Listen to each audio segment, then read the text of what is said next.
Buenos días, bienvenidos y si os parece vamos a comenzar ya esta sesión. Esta sesión va, durante estas 2 horas vamos a comenzar con la explicación de lo que fue el proyecto HCH in U, una licitación, y nuestro primer ponente es Bode Winfoque, que Bode Winfoque fue el líder del proyecto y es antiguo project manager de Tau y ahora es consultor medioambiental y nos va a presentar en las líneas generales de lo que fue el proyecto. Muchísimas gracias. Para mí es un auténtico placer presentarles aquí los resultados del proyecto que finalizamos aproximadamente hace un año. Me llamo Bade Buenfoque y he estado trabajando para Found durante cierto tiempo y desde hace un año trabajo como consultor independiente porque, bueno, pues todos tenemos que pagarnos la comida, ¿verdad? Mi presentación va a ser sobre el proyecto HCH en la Unión Europea. Hablaré de la historia del proyecto, el uso del lindano. Puede estar relacionado con presentaciones anteriores, pero creo que merece la pena hablar de todo esto. Hablaremos de la protección, de la historia y me gustaría presentarles también la historia de concienciación. Después hablaré en mayor detalle del ciclo de vida del HCH y del lindano y después brevemente explicaré los resultados del proyecto. Mis compañeros entrarán en mayor detalle y después hablaré de algunas conclusiones. Bien, vamos a ver la historia del proyecto. A finales de 2019 recibimos la solicitud de la Comisión Europea y nosotros, junto con Sarga, CDM Smith y Tao, llevamos a cabo este proyecto de 2 años. La tarea número 1 era tener una visión de los posibles peligros en Europa y tarea número 2, asistir a 6 emplazamientos que estaban impactados por la producción de HCH. Y vamos a crear una hoja de ruta y un plan de acción. Y a través del plan de acción se implementarían acciones en nuestros proyectos. Adicionalmente, como hubo algunos cambios en el proyecto debido al COVID-19, hubo menos talleres, menos viajes y quedaba dinero remanente. Entonces lo utilizamos para hacer un informe sobre el legado del lindano y el HCH. Añadimos un ejercicio adicional a este proyecto en la República Checa, en este caso, y también en los emplazamientos de Locuña. Ahí desarrollamos un informe sobre la estrategia. Tenemos un inventario, pero hay que ver qué es lo siguiente con la estrategia. Y esto nos lo presentará John. Bien, aquí vemos la historia de la producción del HCH. Se sintetizó por primera vez por parte de Faraday en 1852.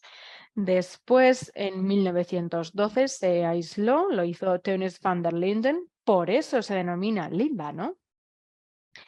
Después, en 1933, se empezó a utilizar y se patentó como plaguicida, insecticida.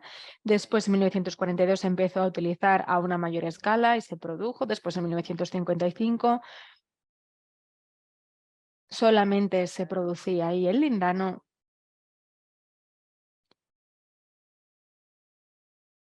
Durante esos años vemos un uso bastante extensivo. Ahí vemos la reducción de vertidos. En 1990 se empieza a reducir su uso y a partir de 2009 se prohíbe. Esta es la historia a grandes rasgos del lindano. Y esta me parece una diapositiva, al menos a mí, muy interesante. En el año 1962, Rachel Carson escribió un libro denominado Silent Spring, Primavera Silenciada. Ella era una científica que trabajaba en Estados Unidos y descubrió que el uso extensivo de plaguicidas, incluido el líndano, había tenido un efecto devastador en las tasas de nacimiento. Es ahí cuando se empezó a crear concienciación y después, 20 años más tarde, es cuando se produjo el escándalo neerlandés. John estuvo presente. Bueno, lo que pasó fue que había un hombre que había sido acusado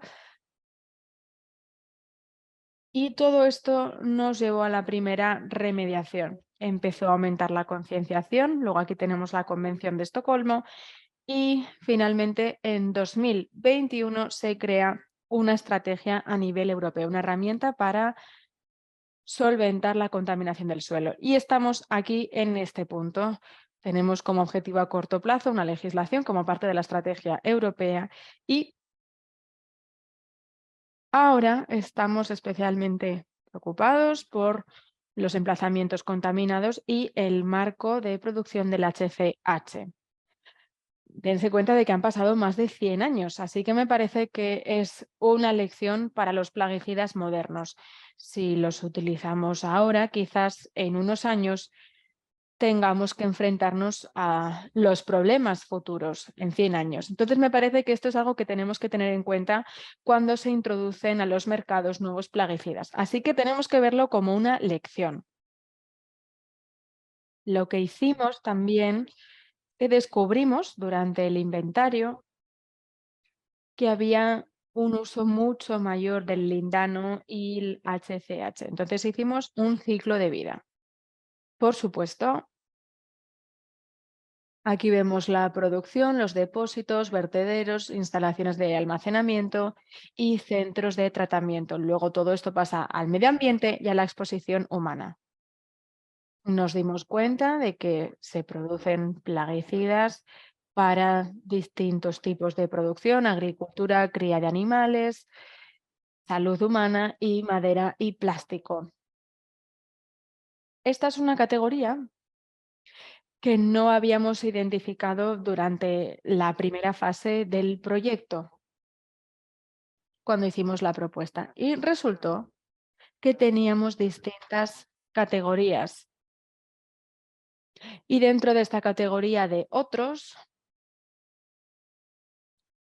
pues nos dimos cuenta de que había bastantes emplazamientos que con bastante probabilidad habían utilizado líndano y tendrían, por lo tanto, un impacto. Simplemente por mencionarles un tipo, vemos la conservación de la madera en las carreteras y, por ejemplo, ahí lo que hacen es añadir lindano para evitar la degradación. Como les decía, tenemos 7 categorías y aquí lo veremos en mayor detalle. Vemos 27 países en total en prácticamente 300 emplazamientos y esto es tan solo la punta del iceberg. No se ha completado. Y quizás había emplazamientos donde se utilizaba el lindano, el potencial es muy bajo, pero por ejemplo, en los lugares de conservación de madera donde tienen esas traviesas, podía haber una presencia de esos plaguicidas. Entonces, como digo, es la punta del iceberg y por lo tanto hay muchos más emplazamientos que pueden verse potencialmente impactados.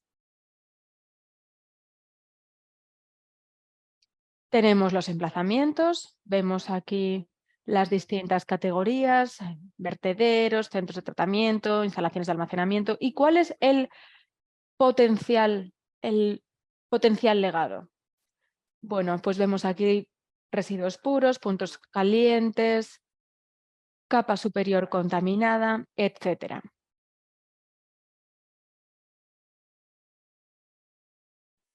Seguramente la fábrica tendrá también llanuras inundadas y veremos luego más ejemplos. Lo hice también para los otros emplazamientos, para silvicultura, conservación de la madera, plástico. Y aquí era un uso bastante específico porque habían utilizado el líndano para estos usos. En este caso vemos llanuras inundadas, sedimentos. Entonces me parece que es una tabla que podemos utilizar y era la tarea 1. Luego veremos los resultados y pasamos ahora a la tarea 2. Aquí tenemos el listado de emplazamientos y creamos una hoja de ruta junto con estos beneficiarios. En todos los países teníamos a consultores locales que nos ayudaron e hicimos una hoja de ruta detallada junto con un plan de acción. Pues, por ejemplo, para el lugar de Hayek, el problema era la migración de contaminantes de una mina con residuos y residuos de HCH de la fábrica Espolana. En general, estos emplazamientos tenían distintas características y se utilizó como información para aquellas personas que iban a llevar a cabo la remediación de estos lugares. Todo esto está disponible en la página de la Unión Europea. Están disponibles los resultados de nuestro proyecto.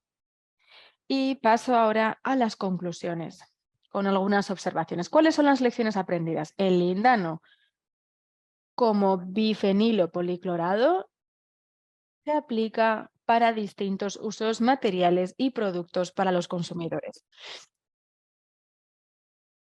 Vemos que el HCH en el inventario de la Unión Europea tiene una fecha de caducidad, es decir, si se deja simplemente debajo, pues va a acabar expirando y toda la inversión de este proyecto, que tiene una cantidad total de 2 millones de euros, acabaría desperdiciándose si no se hace una actualización.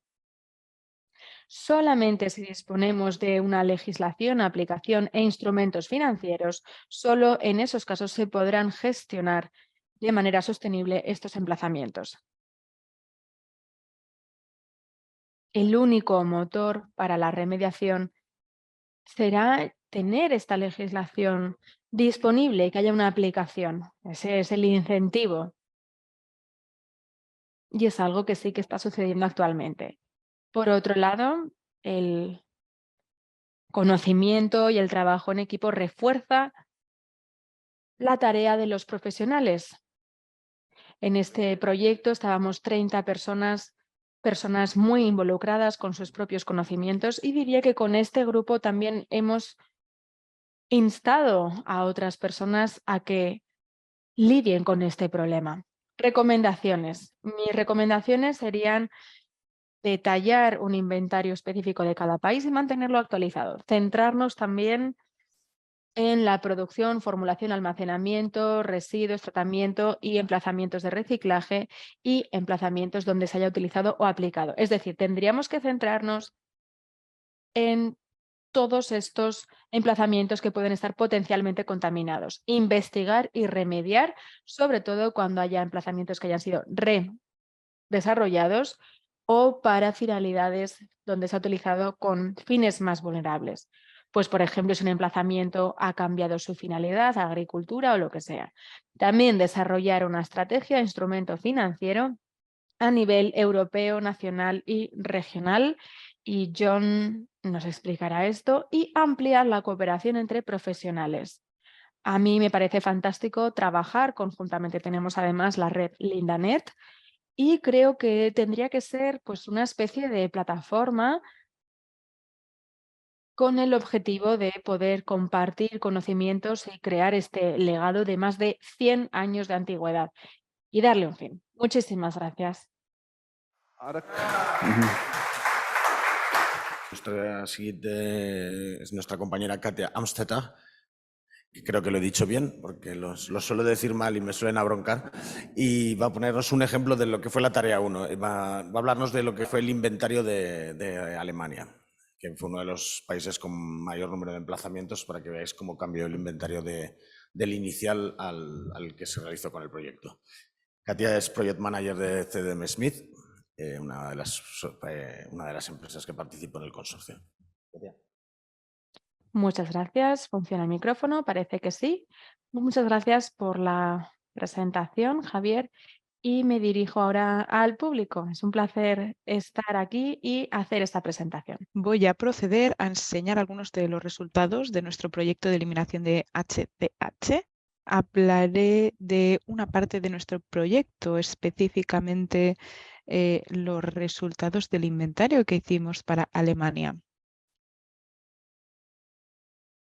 Que lo cierto es que a lo largo de este proyecto se ha trabajado en los 27 países de la Unión Europea, pero hoy ahora me voy a centrar en Alemania. Esta es una imagen de todas las personas que han trabajado en este proyecto, en nuestro consorcio, un equipo magnífico y ha sido un placer formar parte de él. Empecemos hablando de la tarea número 1, hacer un inventario de toda la Unión Europea. Este inventario tenía una serie de objetivos.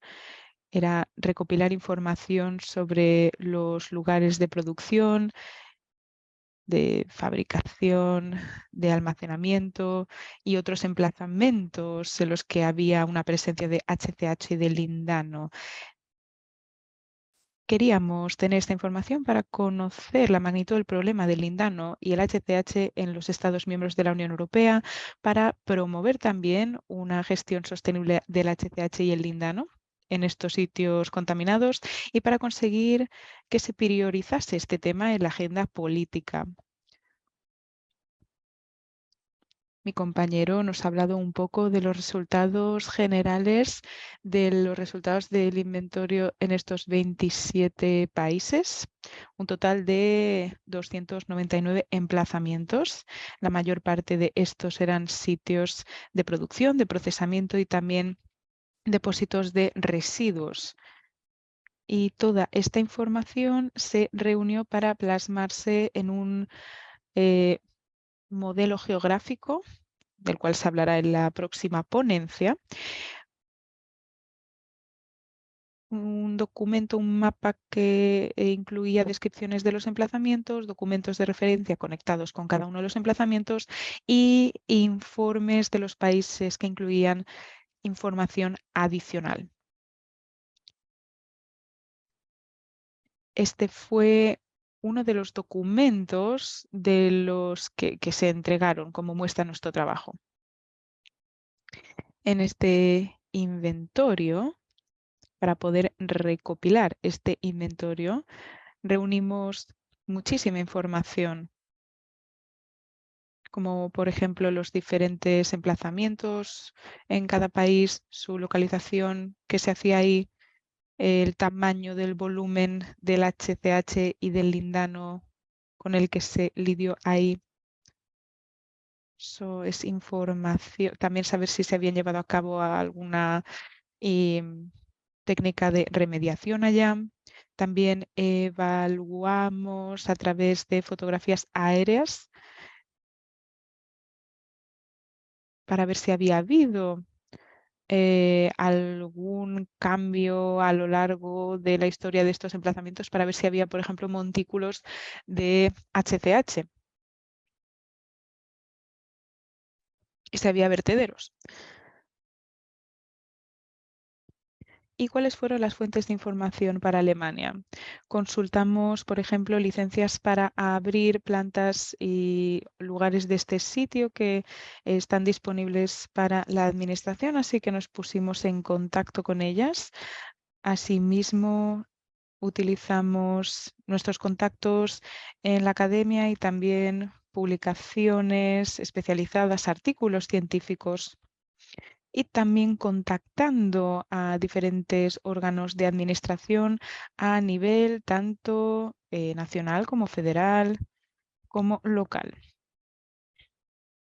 Hablemos ahora un poco de los desafíos que encontramos para hacer este inventario. Con el sistema federal teníamos muchos puntos de contacto porque las responsabilidades por estas zonas contaminadas recaen en las manos de muchas partes.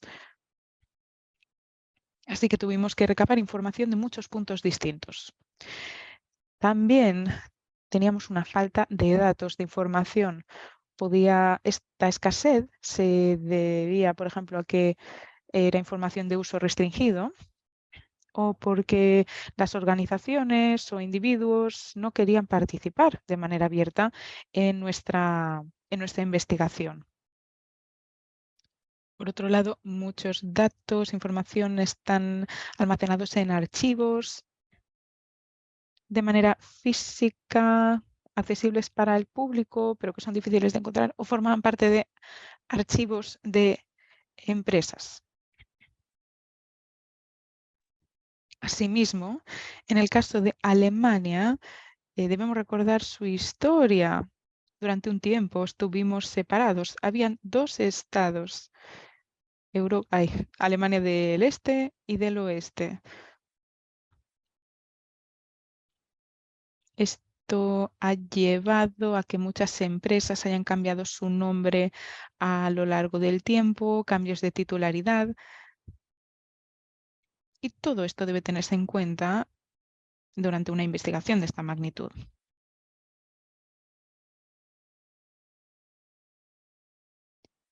Asimismo, muchas veces no encontrábamos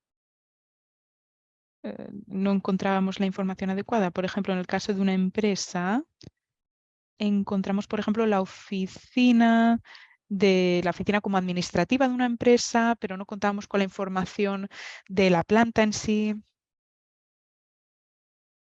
con lo que no podíamos identificar no podíamos identificar el sitio físico en el que se había manejado HCH o Lindano. También, por supuesto, debido a la historia de Alemania, también ha habido muchos cambios de nombres de calles, lo cual no ayudó a identificar los sitios contaminados. Y lo cierto es que no se hacía distinción entre los formuladores y los proveedores de Lindano o de HCH. Entonces, exactamente no sabíamos en qué sitios exactamente se había fabricado estos compuestos y por lo tanto podían tener residuos de lindano o HCH. Estos son los resultados del inventario, mejor dicho.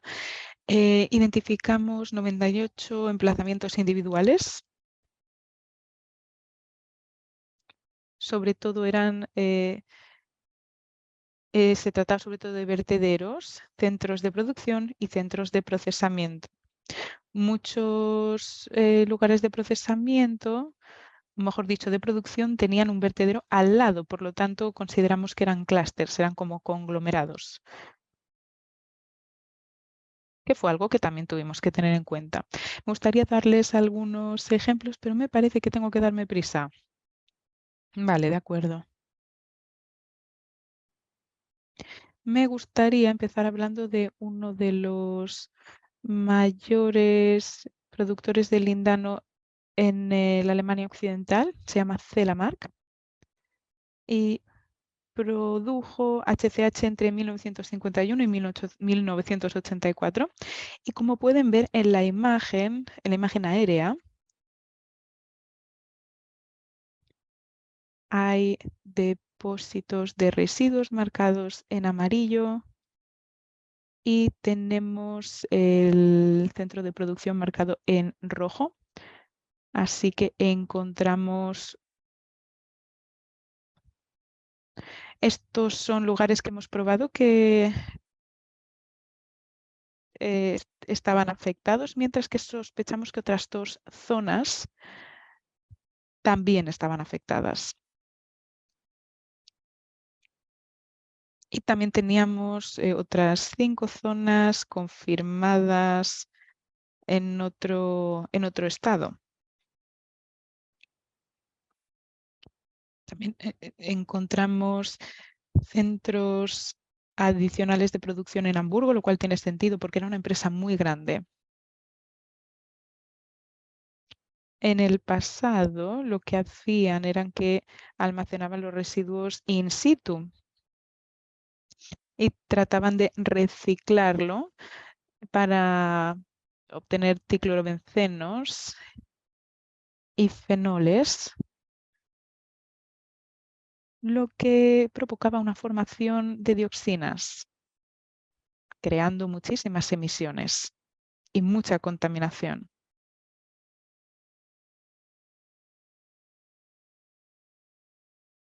Finalmente, debido a estas emisiones, el centro se cerró en 1994 y se empezaron a plantear estrategias de remediación. El primer intento en los 90 falló porque trataron de incinerar los residuos que había in situ y debido a los altos contenidos de cloro, hubo problemas de la planta de incineración y tuvieron que tratar de encontrar un enfoque distinto. Actualmente, ahora mismo, el centro de producción tiene una protección de hormigón, un contenedor de hormigón. Tenemos, por ejemplo, otro ejemplo de un centro de producción en el este de Alemania. Se trata de un clúster, de un conglomerado de lugares de producción, lugares de procesamiento y vertederos. Y funcionó entre 1951 y 1982, produciendo prácticamente 80.000 toneladas de HCH y más de 5.000 de lindano. Lo cierto es que podría dar una sesión entera sobre este emplazamiento porque es muy complejo y no solo hay HCH y lindano, sino que hay otras sustancias químicas porque no solo fabricaban y procesaban estas dos.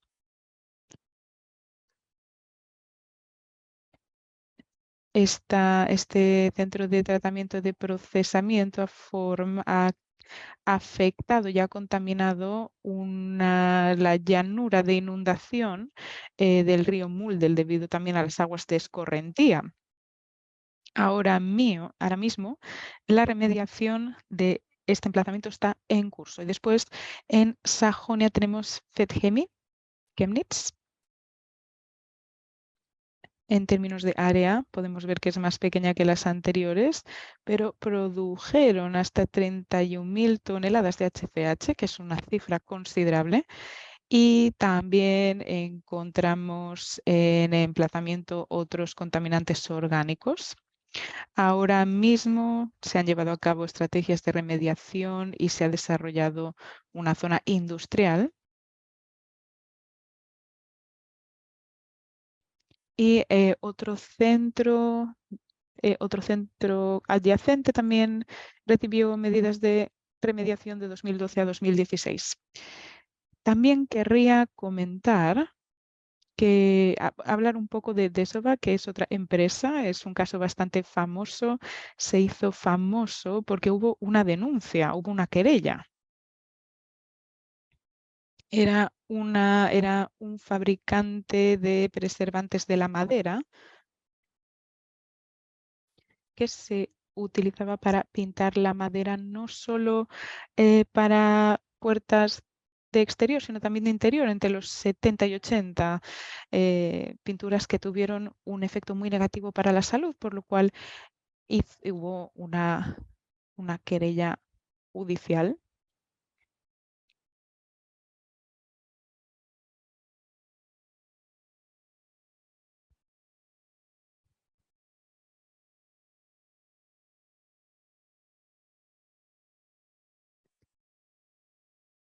Lamentablemente, esta empresa pasó de mano en mano y por lo tanto no pudimos identificar exactamente dónde estaba su emplazamiento.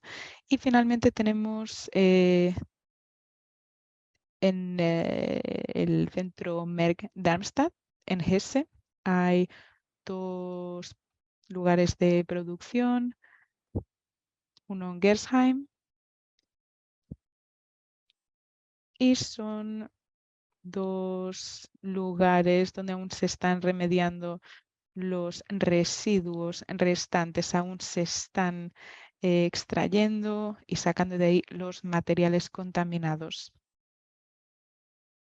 Se está utilizando medidas hidráulicas para ello. Hablemos un poco de, por así decirlo, las brechas dentro del inventario. El problema es que HCH y el lindano han sido muy, muy populares. Se utilizaban en muchísimas aplicaciones. He dado algunos ejemplos y mi colega anterior también ha dado muchos ejemplos de cómo se utilizaban. Por lo tanto, es muy, muy, muy, muy probable que haya algunos emplazamientos que no hayamos podido detectar donde haya presencia de estos productos. Por ejemplo, la compañía de la que hemos hablado que fabricaba productos con HCH y lindano para preservar la madera, pero también se utilizaba para se utiliza, como ya sabemos, para plaguicidas. Y el problema es que cuando hemos acudido al sector agrícola para recabar información, no hemos podido obtener la que necesitábamos, ya que no hay una base de datos centralizada. Les presento a continuación nuestro informe de país. Lo pueden encontrar en este enlace que he colocado en la diapositiva y, por supuesto, pueden descargar o se pueden descargar el informe de país de los otros 28 países y cuáles son las conclusiones de nuestro inventario. Descubrimos que el número de emplazamientos potenciales es mucho más alto de lo que consideramos.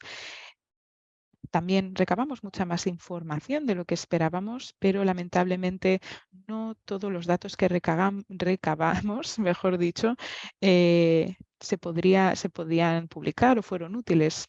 Tenemos mucha evidencia considerable para 11 de los emplazamientos, pero hay otros 23 emplazamientos que detectamos donde se podría confirmar que se manejó HCH o lindano, pero que no lo hemos podido confirmar vehementemente. Después identificamos otros 81 emplazamientos que no nos quedó claro si serían relevantes para este inventario. Sitios donde no sabemos si eran sitios de producción o procesamiento o no, ya que, como he comentado antes, en mucha información no se hace la distinción entre un proveedor de estos compuestos y un fabricante. Entonces, ¿qué acciones son necesarias? Es necesario seguir investigando en el caso de Alemania para dar respuesta a las preguntas e incertidumbres que existen. Tenemos que tener en cuenta que el lindano y el HCH se utilizó tanto dentro de los plaguicidas, pero también en otros ámbitos.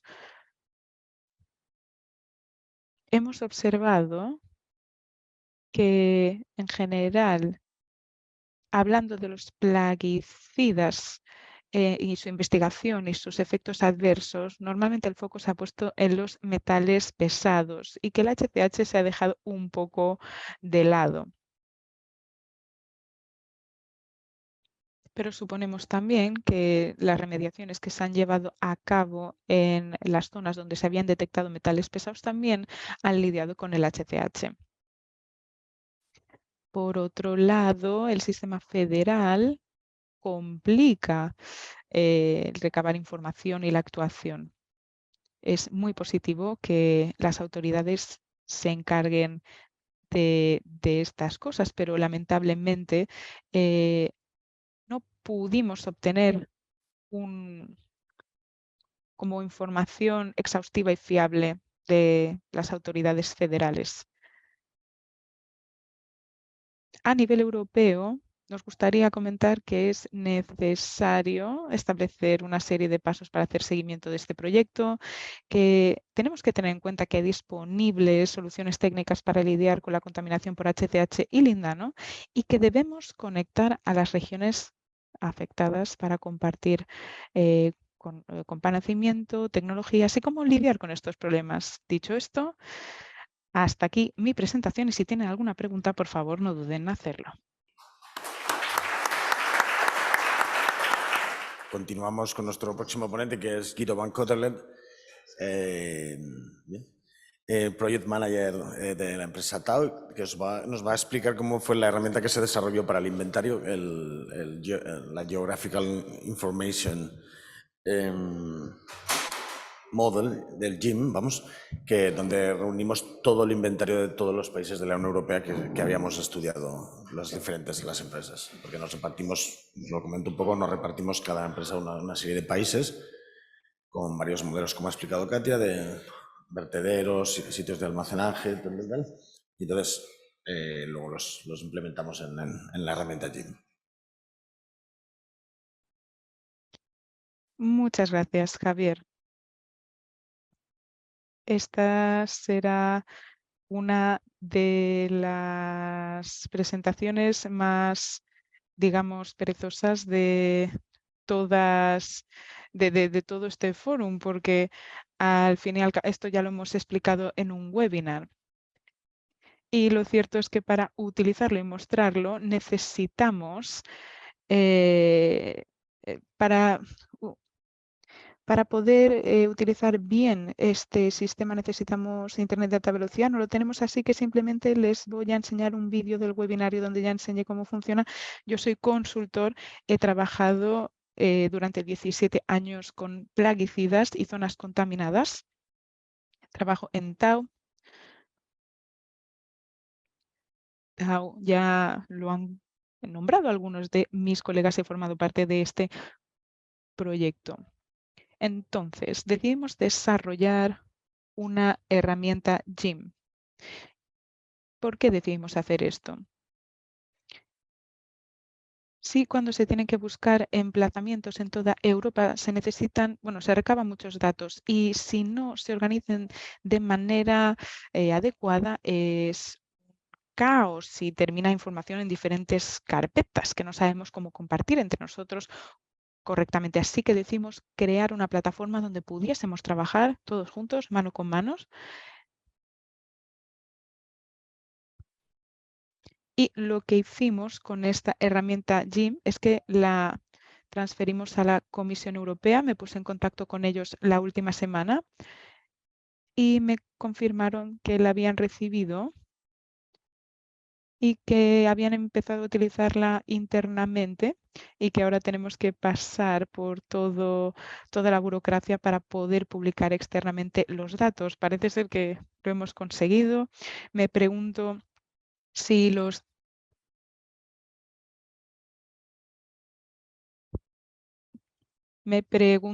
si hubiesen ido un poco más rápido, habríamos avanzado más. Siguiente diapositiva, como he comentado, es una herramienta que utilizamos para localizar emplazamientos y añadir información adicional y plasmarla. Vale, voy a poner el vídeo. ¿Puede poner el vídeo, por favor?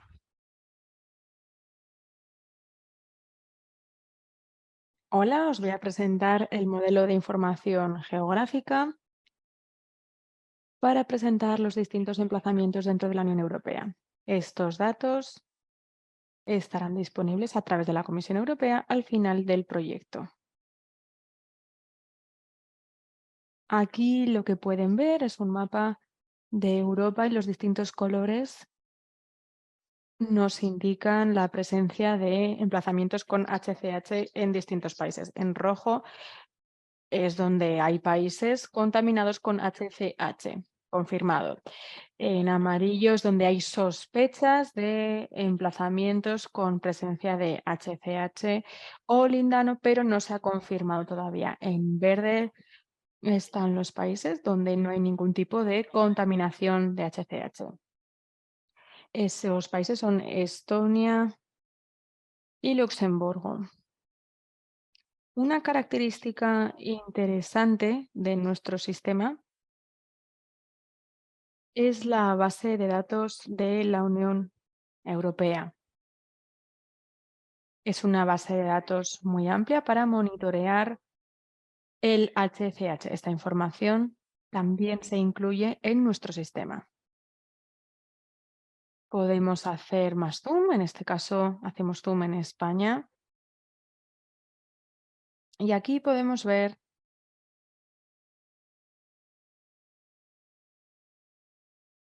el caso de España. Esperamos a que se carguen los puntos de monitoreo. Y entre tanto les voy a explicar qué significan los puntos negros. Los puntos negros son los distintos emplazamientos que tenemos, donde los hemos registrado y les hemos puesto un número único.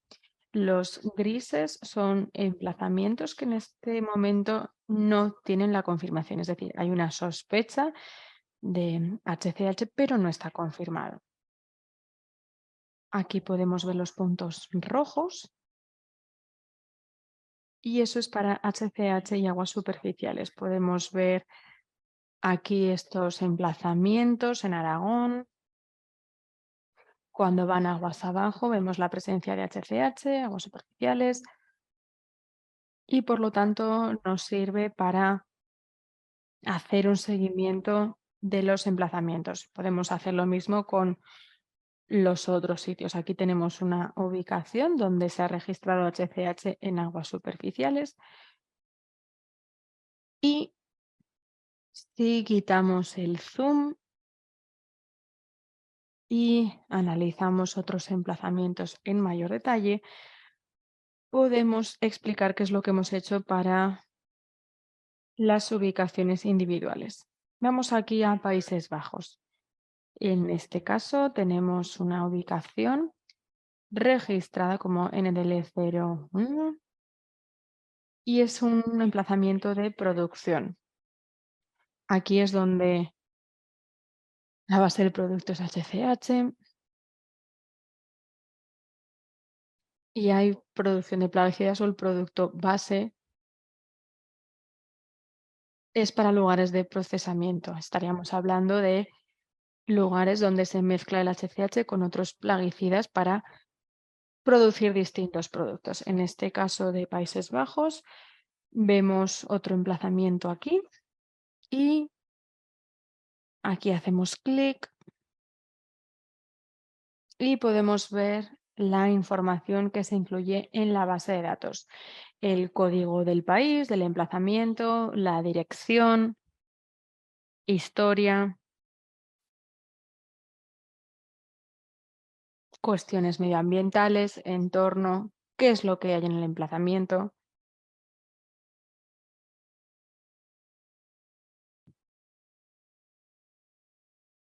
Y aparece también una puntuación de riesgo y vemos también un resumen del nivel de control de esta ubicación.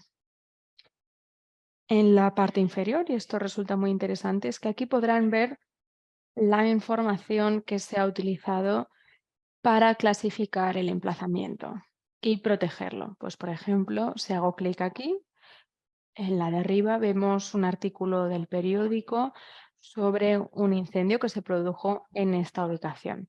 Si volvemos ahora al emplazamiento como tal, hay una característica muy interesante. Vemos que en este caso está conectado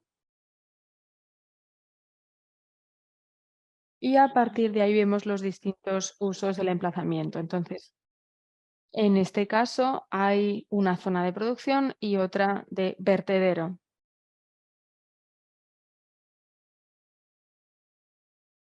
Vemos que está más hacia el este y básicamente lo que sucede es que en este emplazamiento vemos ahí los residuos del HCH y llega hasta el vertedero que se encuentra aquí. Se mezcla con residuos regulares y todo esto crea una zona de contaminación. Otra de las características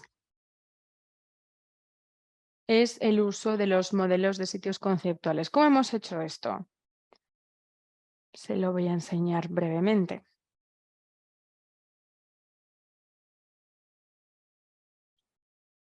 Se puede seleccionar las áreas procedentes y, por ejemplo, en el caso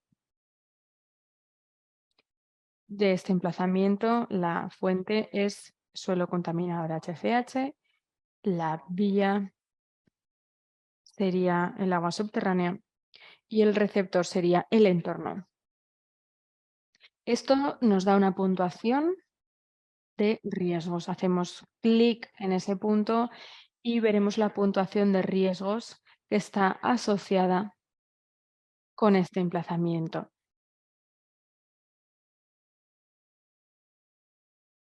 Esto nos dará un resumen de cuál es el peligro real del emplazamiento y cuál podría ser el riesgo medioambiental de dicho lugar.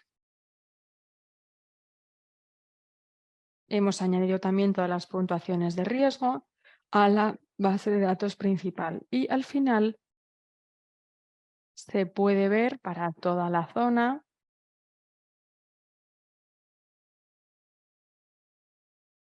Vemos el emplazamiento principal. Y claro, si ahí la puntuación es esa, ¿cuál sería el principal riesgo? En este caso es migración. ¿Cómo se clasificaría el emplazamiento? En este caso se clasifica como controlado, al igual que el de Westfalen.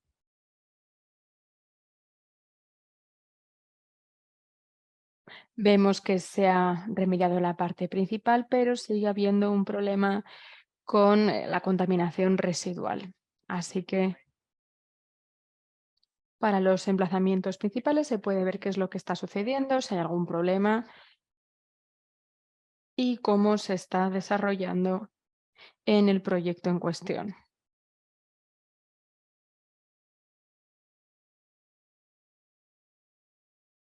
Y bueno, esto es todo lo que les puedo contar. Hemos hecho esto para todos los emplazamientos de la Unión Europea.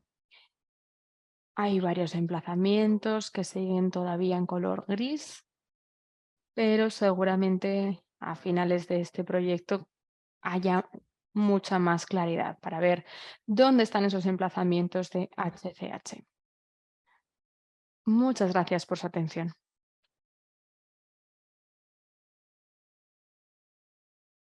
Muchas gracias por su atención, efectivamente.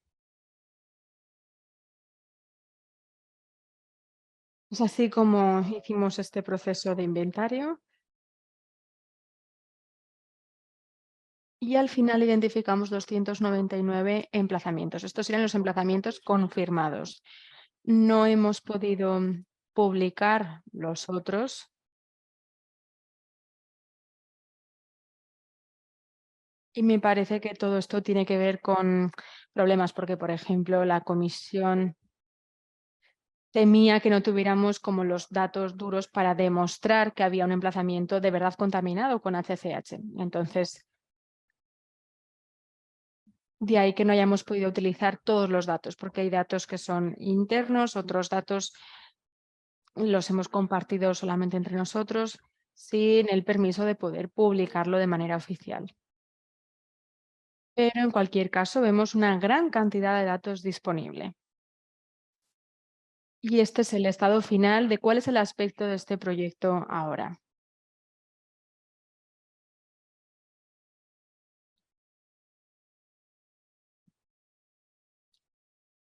De cara al próximo periodo esperamos que puedan acceder y, bueno, por parte de la comisión pues sería la misma base de datos. Hay muchísimos datos disponibles, como digo, es una base de datos muy exhaustiva y completa. Y ojalá que todo esto sirva para poder hacer un debate sobre estos emplazamientos. Como estamos en la península ibérica, no sé si hay alguien aquí de Portugal. Yo tengo que confesar que estoy un poquito enfadado con Portugal. Como pueden ver, en el caso de Portugal, Portugal está en amarillo, lo que significa que no hemos confirmado emplazamientos. Sabemos que en Portugal se comercializaron productos de HCH, pero no sabemos dónde se produjeron.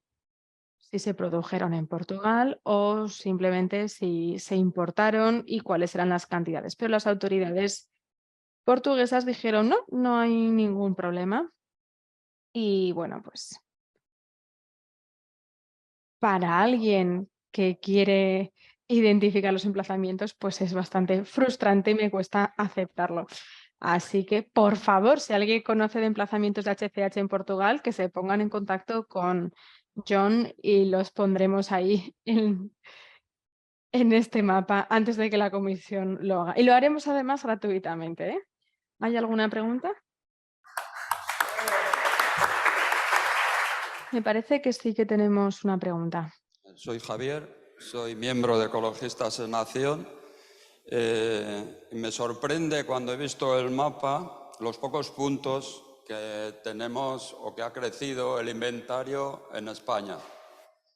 En el 2017 nosotros, cuando había 8 puntos en el mapa, ya apuntábamos 26. Hay que tener en cuenta que en España hubo 9 fábricas. Luego, hay de 13 comunidades tienen afecciones de este elemento. Luego, esos puntos que aparecen me parecen muy pocos. No sé si está, que pasa como en Portugal, que no llega la información. Las cuencas afectadas de nuestro país son 12. Y algunas de esas cuencas también pasan a Portugal. Eso en las aguas. Luego, me sorprende también que de Euskadi tenga tan pocos puntos o no aparezcan cuando hay un buen inventario de suelos y en los que aparecen también los suelos y vertederos que tienen lindano. Si no sabemos si ha llegado esa información, si se ha pedido, si se transmite o pasa nuevamente como en Portugal. Creemos que falta una dirección de orquesta en todo el Estado que coordine todas las comunidades para pasar esa información. Bueno, pues te voy a contestar yo, Javier, porque la parte de inventario de España fue nuestra. Y te voy a contestar por segunda vez, creo que por segunda o por tercera vez con lo mismo, con la misma respuesta. Javier, esto es un inventario. Vamos a ver. Seguimos con lo de que había 150 plantas, tal. Seguimos igual. Mira, Javier, un inventario se tiene que actualizar. Y este es un inventario actualizado. Cuando seguimos hablando de una planta en Valencia, nosotros consultamos con la Generalitat Valenciana y nunca hubo una planta en la Generalitat Valencia, en la Comunidad Autónoma de Valencia. Nunca. Que vosotros tengáis en algún inventario, en algo que había lindano en Valencia, no había ninguna fábrica. No existía. De hecho, ya no existe la fábrica, no es un polígono, es un parque de viviendas. Nadie tiene constancia de la existencia de esa fábrica ni que se fabricara nunca en Valencia nada. Podemos seguir intentándolo. Nosotros hablamos con la Generalitat Valenciana y nos dijo, con esos contaminados, que nos vino a decir que le estábamos contando. En el caso de Cataluña, lo mismo. Seguimos con... Es que en Flix había lindano. En Flix tienen muchísimas cosas. También lindano, pero era el menor de sus problemas. Pero hay un plan de 130 millones de euros de descontaminación.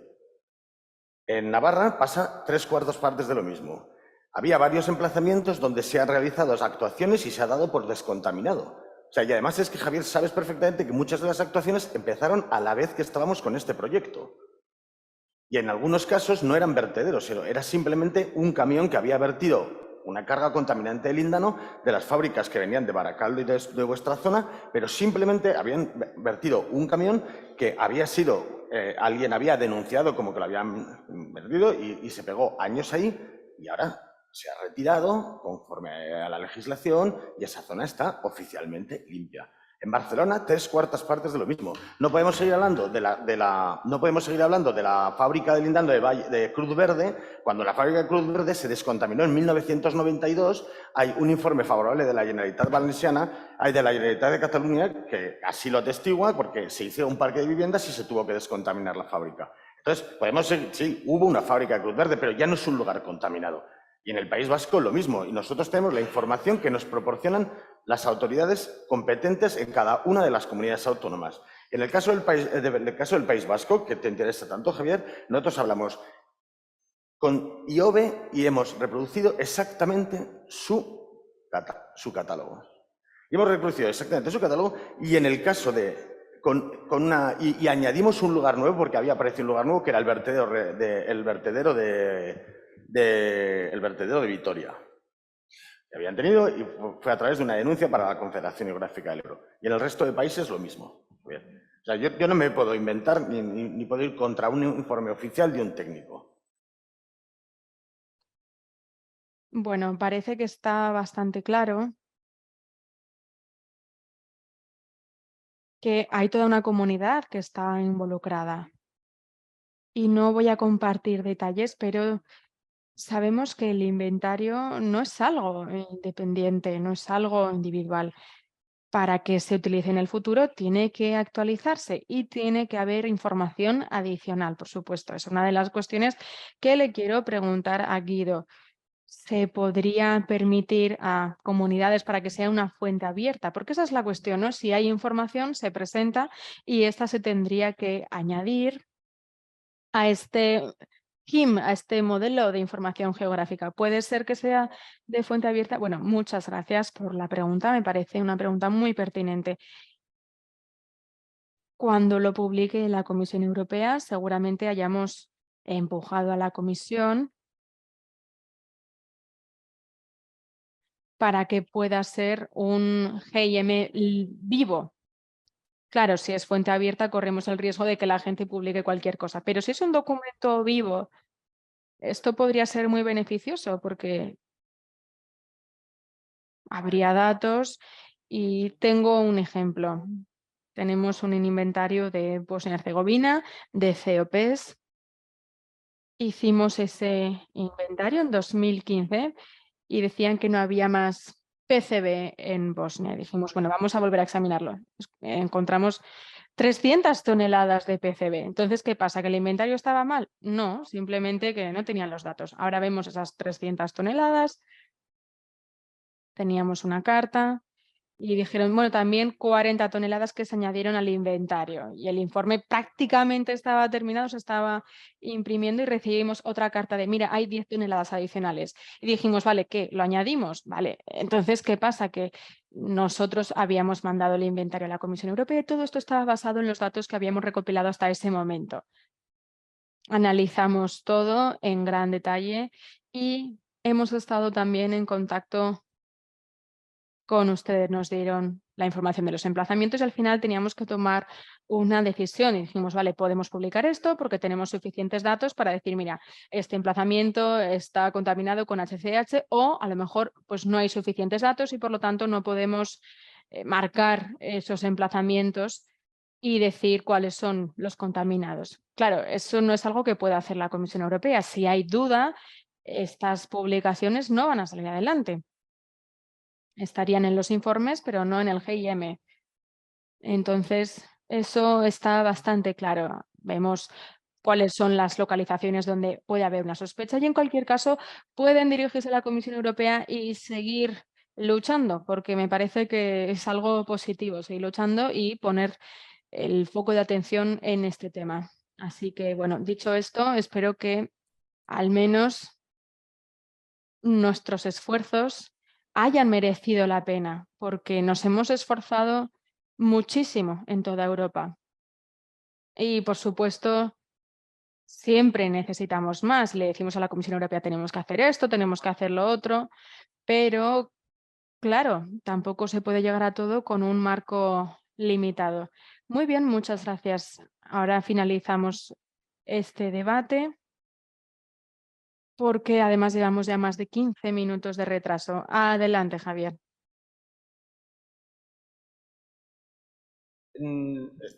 Para cerrar el tema, en todos los países que hemos trabajado hemos tenido en unos más colaboración y en otros menos.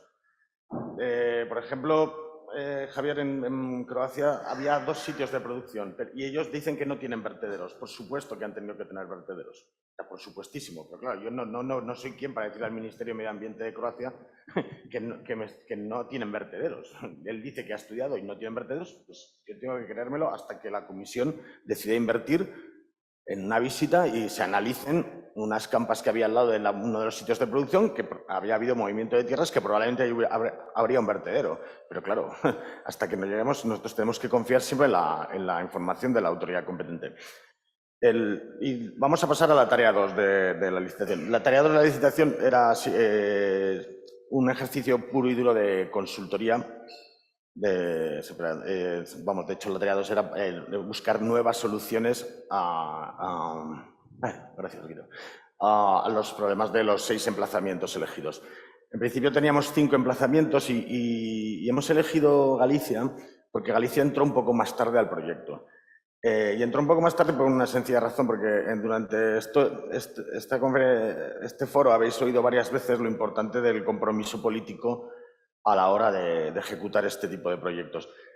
Cuando la licitación solicitaba que en cada uno de los emplazamientos teníamos que tener la firma y una carta de apoyo de la administración competente. Eso en muchos casos supuso un problema, claro, porque la firma de una carta de apoyo no sabías hasta qué punto te comprometía ya no solo en el proyecto, sino a futuro.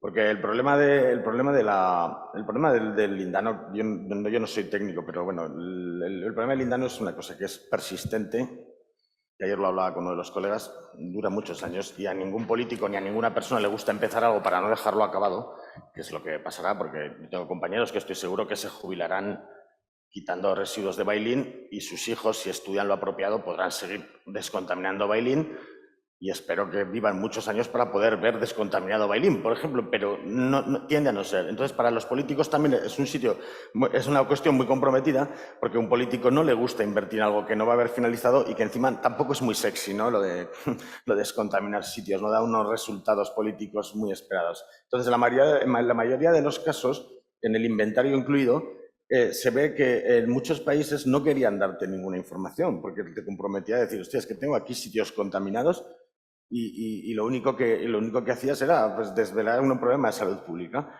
Y, por ejemplo, Galicia entró más tarde porque la directora general ya llevaba un tiempo y dijo, bueno, pues no, esto no compromete a nada y puedo entrar. Y en el caso de Bracuña pasó lo mismo.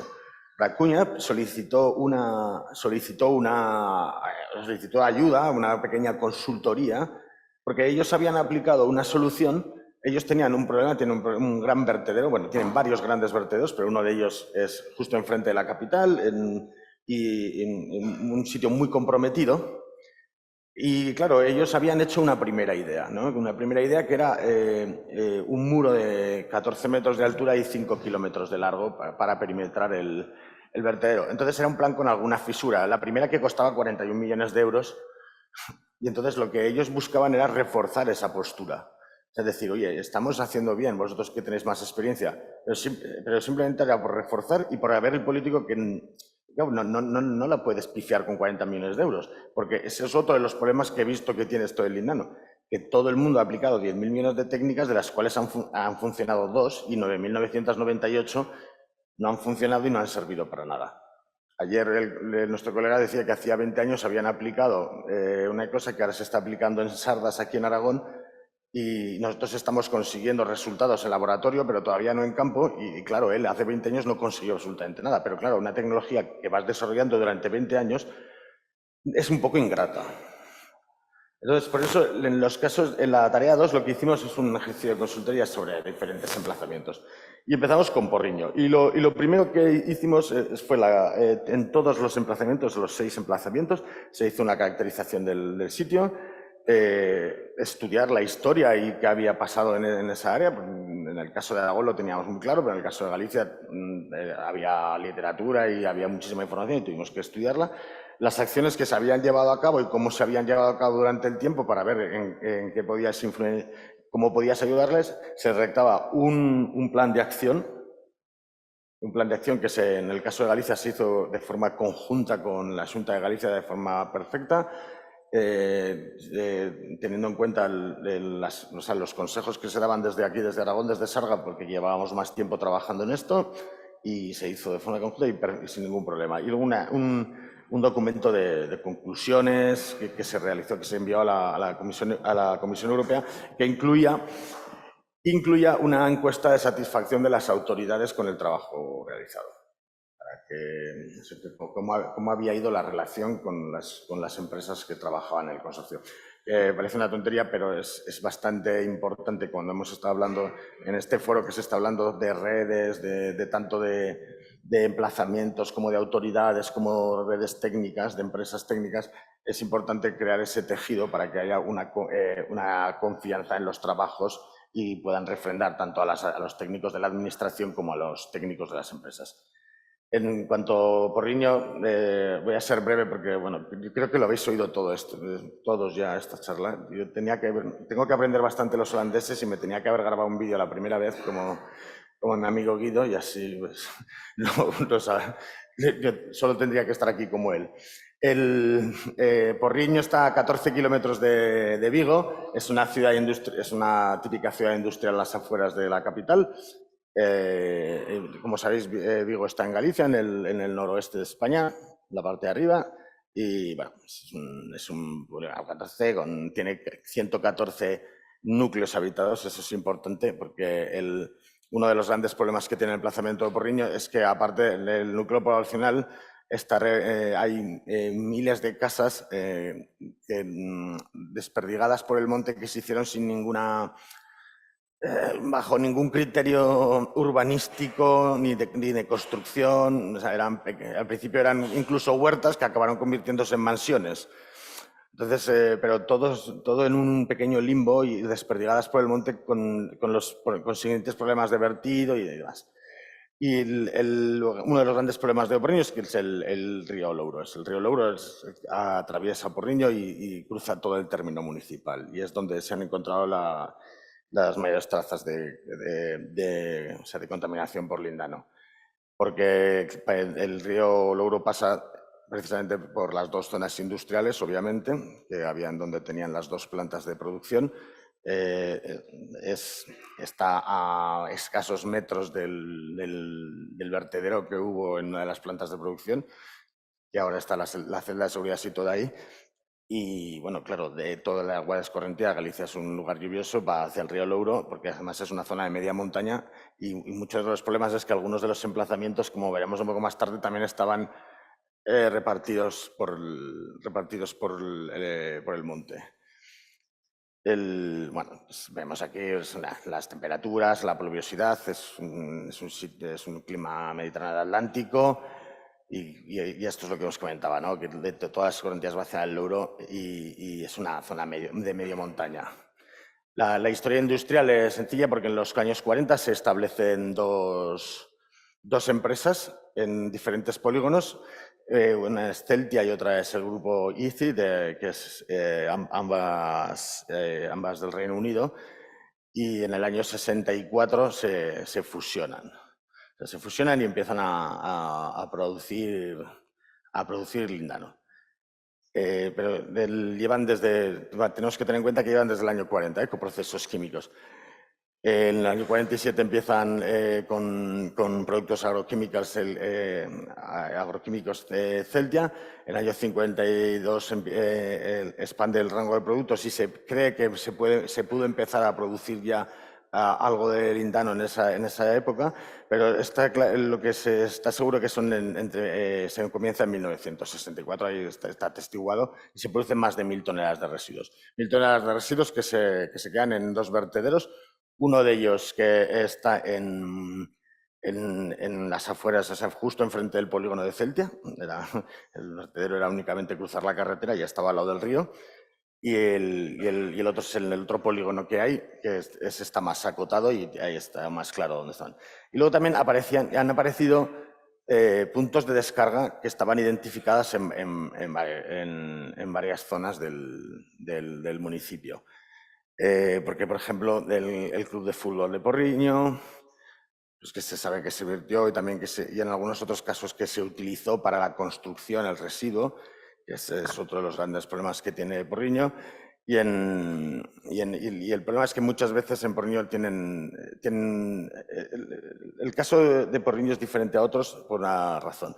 Muchas veces cuando estamos hablando de estos emplazamientos suelen ser grandes vertederos o zonas industriales. Aquí no hay grandes vertederos. Los había, pero se limpiaron o se trasladó el residuo a un vertedero de residuos peligrosos, pero no existe el vertedero como tal, como podemos ver en otras zonas. Lo que pasa es que el problema es que muchos paisanos lo utilizaban para construir, para su huerto, como insecticida, en muchos casos para cubrir caminos, en otros casos no saben para qué lo utilizaban ni dónde lo utilizaron, porque el problema es que muchas de las mediciones que se han tomado, porque todos los puntos están al lado del río, muchas de las mediciones que se han tomado no se entiende por qué salen carga tan alta contaminante, porque están, por ejemplo, río arriba de lo que era el antiguo vertedero, la celda. Y eso es porque, como hay uno de los caminos que ahora veremos, la Xunta de Galicia ha encontrado que rellenaron un camino con residuo de lindano. Y el problema de rellenar ese camino de residuo de lindano no es que solo fuera el camino, es que, claro, en las diferentes casas lo utilizaron, que crecieron alrededor del camino. Y ahora todo eso cuesta 6.600.000, porque solo se han encontrado unas pastillas, ¿no? Pero bueno, ya las vemos aquí, mira, los podéis ver aquí. Este es el camino. Obviamente todas estas casas eran inicialmente huertas, pero acabaron siendo, como ves, chalets. Entonces, estas son las trazas que aparecían, que se utilizaron para cubrir el camino. Todas esas trazas es lo que está contaminando. Y el otro caso, que ahora veremos que también se trabajó en ello, es porque me dicen que me queda poco tiempo. No por eso corro un poco más. Ahora, esto es la celda, donde estaba la celda ese es el antiguo vertedero donde se construyó la celda. Además tiene la casuística que es ahora mismo un parque infantil y un circuito de bicicletas. Y una de las cosas que nos sorprendió bastante, y es una cosa que han tenido que luchar mucho desde la Xunta de Galicia, es que cuando hicieron la celda no hay información fehaciente de cuántos metros tenía de altura, cómo se recubrió, porque se sabe que sí que los laterales estaban recubiertos con tela asfáltica, pero el suelo era de granito y se decidió no aislarlo, y por eso puede que filtre por ahí, pero tampoco están seguros porque puede que tengan alguna fuga, entonces al final tendrán que levantarla, porque aparte de que está al lado del río y como veis es un parque infantil, aquí hay viviendas, unas viviendas de protección oficial que en algunos casos ha sido necesario tener que desalojar. Uno de los bloques está desalojado por contaminación. Y estos torneiros, pues, bueno, y este es el action plan que elaboramos conjuntamente Sarga, TAU y la Xunta de Galicia. Y el Ayuntamiento de Porriño, que también consultamos con ellos. Porque en todas las tareas 2, en todos los emplazamientos, estaban involucrados 2 socios, porque para que cuando daba uno la solución, poder contrastarla, y en muchos casos ha sido entre los 3, porque ha habido una magnífica relación, y se hizo así para que fuera más sencillo, sobre todo en casos que había más dudas, como se le comentaba de Bracuña, que es un muro de 25 metros, 5 kilómetros, pues había que hablarlo porque no era muy... Entonces, en el Action Plan nosotros decidimos estudiar bien los puntos donde se habían tomado catas previamente, junto con Miguel Ángel, un técnico de Sarga, para poder ver dónde podíamos seleccionar nuevos puntos de acuerdo donde había aparecido contaminación. Esto es un problema porque, claro, el problema que tienen en este emplazamiento es que, claro, las catas tú tienes que hacerlas en lugares públicos y hay mucho terreno privado que es probablemente donde surja la contaminación. Porque han hecho la Xunta de Galicia, no lo sé, Águeda, ¿cuánto era el número de catas que habéis hecho? Miles, ¿no? Y no aparecía nada porque probablemente la fuente de contaminación está en esas casas, en ese material que utilizaron. Luego hubo un plan de vigilancia ambiental de la celda de Porriño, porque está claro que la celda es una de las fuentes contaminantes del río y no tenía un plan de seguridad ambiental, y nosotros, como ya lo habíamos realizado, podíamos asesorarlo, y como teníamos uno de nuestros emplazamientos, se decidió el estudio de la celda de seguridad, y que se hizo una serie de alternativas por coste, por ejemplo, desorción, desmantelamiento, volver a aislarla. Lo que se hizo fue buscar las soluciones y aplicarles un coste para que luego decida el gobierno. Y luego, también teníamos para investigar de nuevo los puntos en las zonas de al lado de producción, en los 2 polígonos, porque uno de ellos puede que haya también una fuente. Se hizo un primer esbozo de un plan de manejo de datos y analíticas y monitorización de las analíticas que se habían realizado en el emplazamiento a través de un GIS, y luego una aproximación a un primer modelo hidrogeológico para la zona, y el lanzamiento del comité social. El lanzamiento del comité social se realizó porque, por nuestra experiencia previa, sabemos que cuando se encona un proyecto, si la contaminación es usada como arma arrojadiza política, el problema tiene peor solución. Y Galicia vio que ellos tenían un problema porque el ayuntamiento de la Xunta era en diferente signo político. Había bastantes problemas porque se llegaba a exagerar también la peligrosidad y todo eso. Y a veces, como hemos comentado antes, a veces es importante el refuerzo de alguien exterior para hacer este tipo de cosas. Porque si lo haces tú, a veces creen que lo estás haciendo como para engañarles. Y Bodewin me está diciendo que finish, ya acabo. Y como que lo haces como para engañarle, pero no, simplemente era un comité para informar a los diferentes actores implicados en la sociedad. Y eso hace que se pueda trabajar mucho más cómodo. Y creo que es importante que intente aplicar todo el mundo, porque yo creo que aquí funciona y en Galicia está funcionando también. Y porque como hemos oído ya, son planes de acción a 25 años y durante 25 años hay que tener las cosas claras y hablarlo mucho, porque es como un matrimonio esto del lindano. Que tiene sus dificultades. Y nada más porque Bodewin no me deja. Rápidamente, me gustaría seguir diciendo que soy Miguel Madrid y que soy consultor independiente de aguas contaminadas y que desde el último mayo he vivido a unos cuantos kilómetros de Oporriño, en Galicia, y me sorprende ver la representación que tiene Galicia en este foro. He mirado el plan de acción y no estoy seguro de hasta qué punto se ha completado. Y también me pregunto cómo podemos tener una mayor influencia para forzar, por así decirlo, a las autoridades gallegas para que trabajen más en este tema. Hay representantes del gobierno gallego en el foro.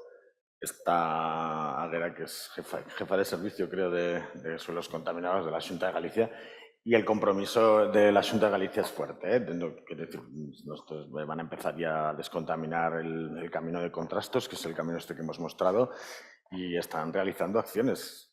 Yo sé que es que no tiene un componente que dificulta mucho las acciones en Porriño, y es que hay mucha parte es privada.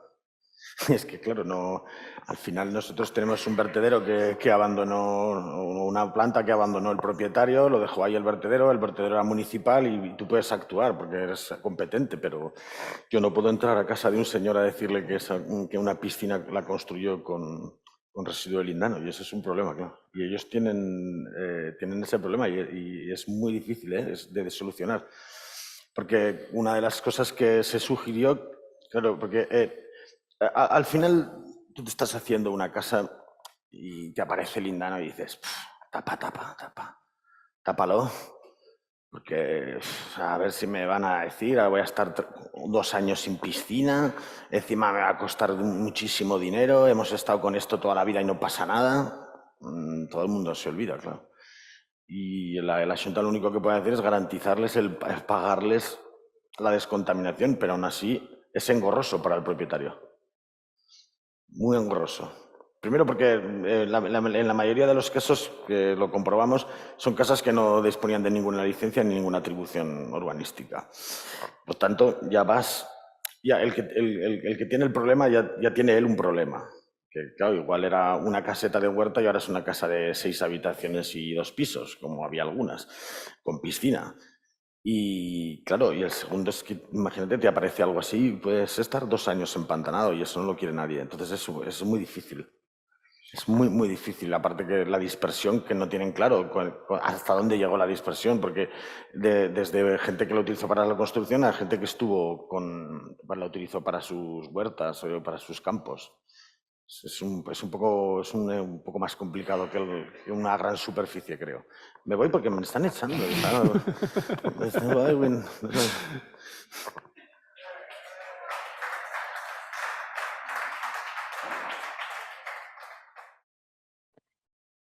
Estas directrices están presentes en la Convención de Estocolmo y hay bastantes emplazamientos donde habría que hacer una encuesta.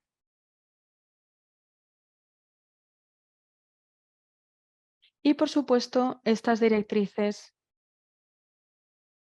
no están hechas para Alemania, todas tienen sus propios enfoques. Estas directrices están hechas para países donde todavía no han desarrollado un set completo de directrices y legislación para la evaluación de emplazamientos. Entonces, a un nivel muy básico, lo que hicimos fue definir el proceso en 5 fases distintas que aparecen enumeradas aquí. Vemos la evaluación preliminar que nos da un modelo conceptual del emplazamiento. Luego ya pasamos a un mayor detalle, hacemos una evaluación según el análisis BAT y BEP, es decir, según las técnicas disponibles y las mejores prácticas medioambientales. Después pasamos a evaluación, después a la 4, que sería la gestión de remediación del emplazamiento, se selecciona la mejor técnica y en esta fase pasamos a la excavación, instalación, remediación in situ y, por supuesto, después hay que hacer el monitoreo y cuidado posterior. He hecho muchas encuestas y remediaciones, pero la mayoría de los desplazamientos hay que hacer una revisión posterior para que merezca la pena esa inversión y la remediación. Se necesita un monitoreo posterior. Todo esto se describe en las directrices. El objetivo de esta presentación es asegurarnos de conocer estas directrices. El objetivo es protegerles a usted y al medio ambiente, a ustedes. Y aquí tenemos el enlace. Todavía es un borrador, no está terminado. Tendría que haberlo terminado hace un mes aproximadamente, pero bueno, estoy en ello, estoy en ello. Y el borrador, por cierto, no lo hago yo solo, lo hago con Libel de IPEN y Libel no ha podido venir aquí, pero sabe que lo estoy presentando hoy aquí. Y juntos vamos a acabar esto en los próximos meses. Bien, tenemos 9 módulos,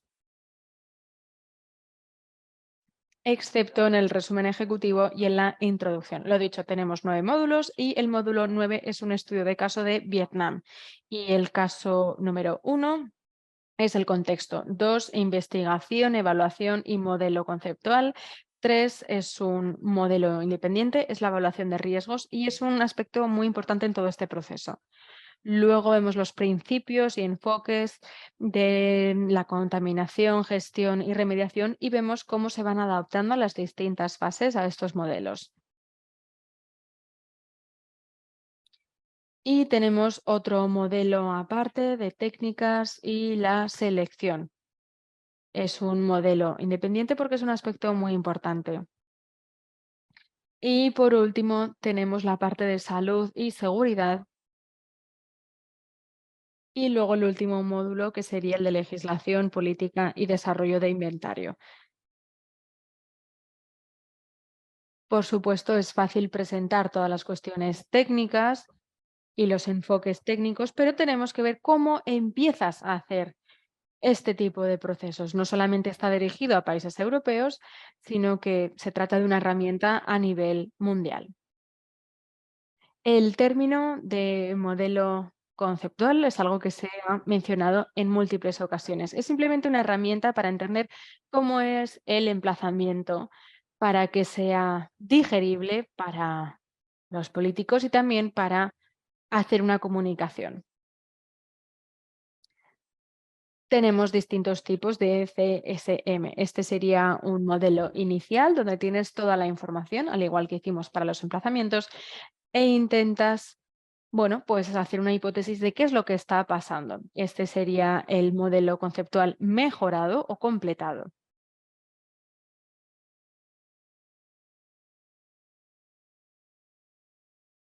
Aquí se puede ver la situación de contaminación y se puede proceder a la siguiente fase. Solamente se puede proceder a la siguiente fase si se sabe exactamente, o más o menos si crees que conoces prácticamente todo el emplazamiento y lo que necesitas para poder llevar a cabo la remediación. Este también es un módulo mejorado. En este caso es de Polonia, pero básicamente fue un proceso bastante largo de remediación. Este era el aspecto que tenía, se hicieron distintos pozos y, por cierto, este modelo solamente se completa cuando tienes la fuente, las vías y los receptores. Es lo que tiene que aparecer en este modelo conceptual. Este es un proyecto que hice con Giro y Lo hicimos para Georgia, si no me equivoco. En primer lugar, tomamos imágenes de satélite, teníamos la información disponible, hicimos el modelo inicial, análisis de brechas, análisis de muestreo. Y tenemos ahora técnicas fantásticas con los drones para poder hacer un modelo digital. Luego, en función de los análisis de los drones, hicimos un análisis de muestreo después al laboratorio.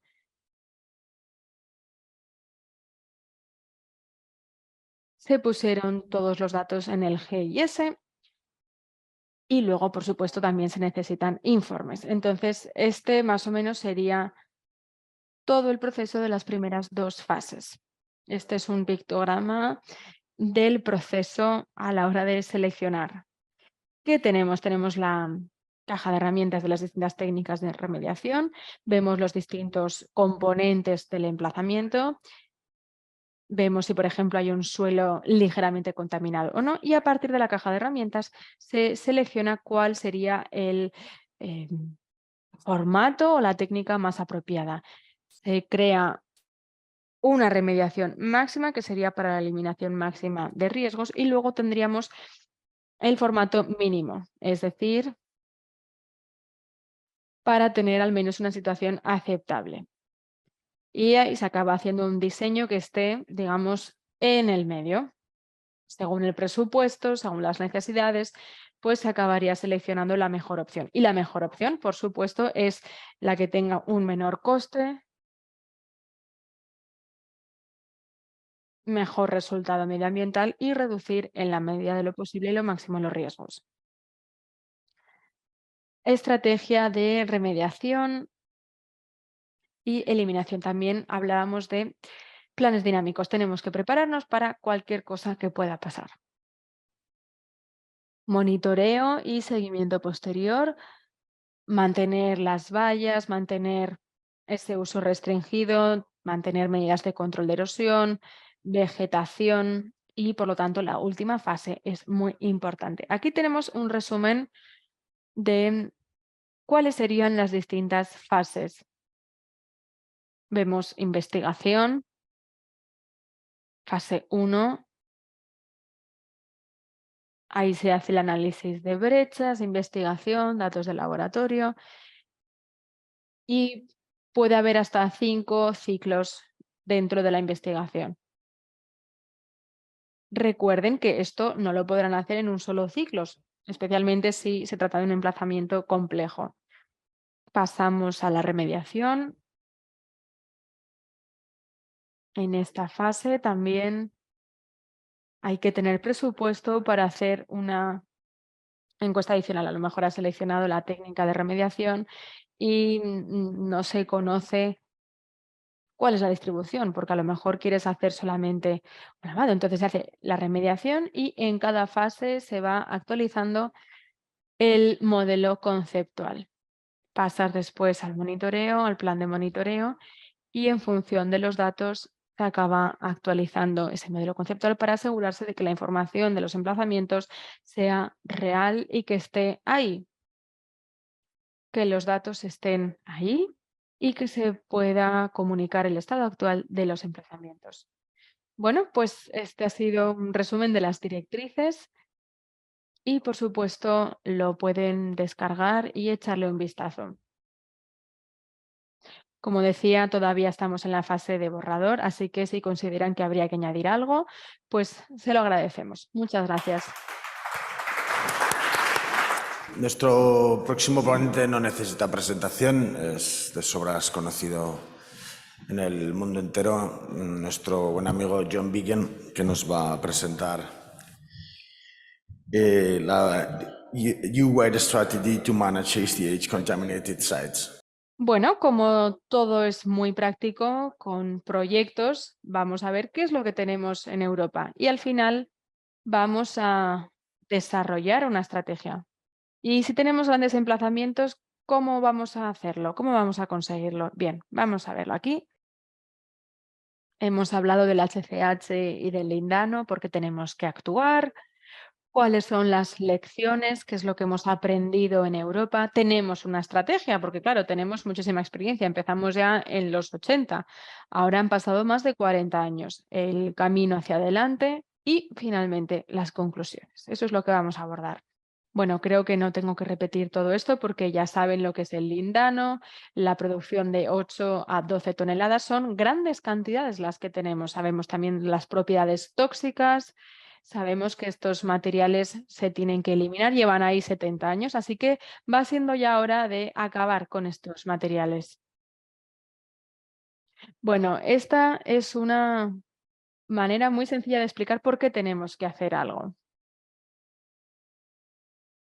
Por ejemplo, si hay una fuga, claro, intentaríamos limpiarlo directamente, ¿no? Y entonces, cuando empiezas con algo a corto plazo, vale, lo puedes limpiar y te va a costar muchísimo dinero, o mejor dicho, no te costará tanto porque es barato cuando empiezas solo en esa primera fase, pero conforme vas avanzando y esperas y los residuos van pasando a fases y a capas inferiores, pues claro, ¿qué pasa? Que si dejas esos residuos durante más tiempo, los costes van a acabar siendo más altos. Si lo dejas medio año más, pues te va a costar 10 veces más.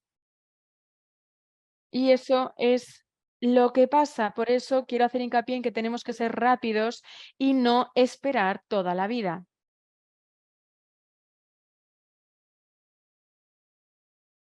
Si seguimos bajando y acaba en el suelo, acaba en profundidades, pues claro, ¿qué sucede? Que va a costarte 10 veces más. Entonces, el problema de no hacer nada es que te vas a acabar empobreciendo, vas a ser un pobre porque no vas a tener nada. La gente se piensa que esto no cuesta nada de dinero. No, en realidad estarías perdiendo dinero. Y luego ya la siguiente fase es cuando pasan las aguas subterráneas y ahí habrás perdido muchísimo dinero. Además de, claro, todas estas sustancias que acaban pasando a las distintas capas. Y la gente no se da cuenta de lo que sucede con estos terrenos. La gente no se da cuenta de que están perdiendo dinero. ¿Suena estúpido? Sí, pero a mí me parece que está bastante claro. Entonces, la gente empieza a hablar de cambio climático.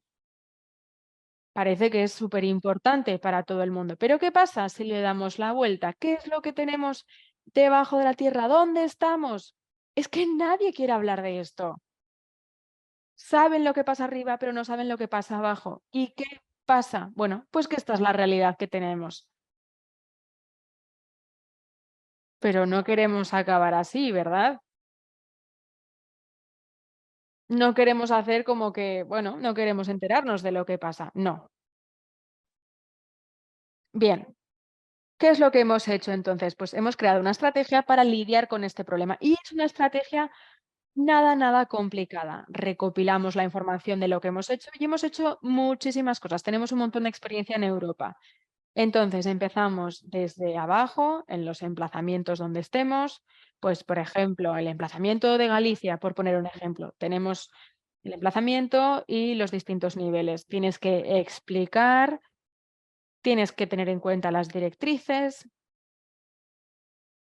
y luego lo que tendríamos que ver es que en el momento en que tenemos un emplazamiento, sea en Zaragoza, donde sea, ahí es donde puedes crear una estrategia específica para Zaragoza, porque quieres hacer una inversión, es un plan a nivel de ciudad y tienes que ver cuál va a ser el plan.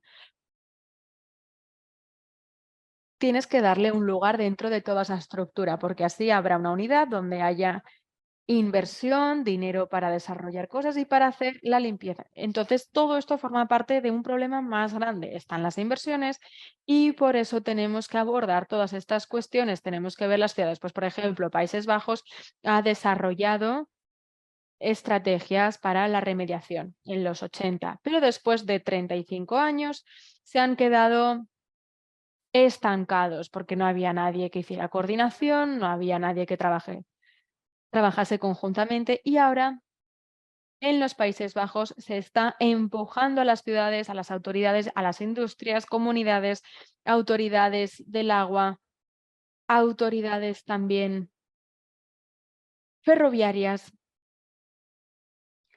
Y esto sirve para que así trabajen en ello y que se den cuenta de que no es un problema que solo afecte a ciertos elementos, no estamos hablando de algo que afecta a nivel global.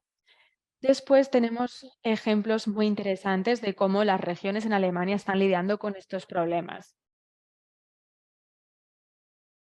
Tienen empresas financiadas públicamente y los ciudadanos, las ciudades, las autoridades del agua, todo el mundo está involucrado y se unen a la causa, como Nordrhein-Westfalen. Quieren zonas verdes, así que todo el mundo quiere poner cartas en el asunto, quiere trabajar para solventar estos problemas. Y vemos que estas sociedades han empezado, aunque sea poquito a poco, como en Nordrhein-Westfalen, a trabajar en ello. Y con el paso de los años vemos que cada vez van teniendo más influencia, van llegando a más zonas, más convergencias, y eso es lo que hace que se hagan cosas cuando se integran a todas las partes conjuntamente.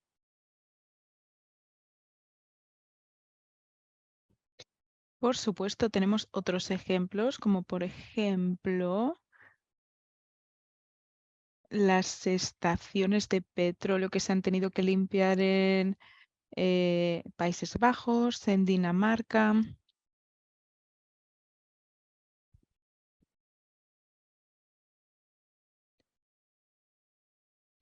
Y lo que ha sucedido es que esto se ha solucionado junto. Y quiero que sepan que cada vez que pagan 25 euros de gasolina, 25 céntimos van para la remediación de cómo han contaminado las estaciones de petróleo, las gasolineras. Todo contribuye a todo. Estas combinaciones permiten que puedan encontrar las diferentes herramientas a diferentes escalas para conseguir que se organice el trabajo en estos emplazamientos tan grandes.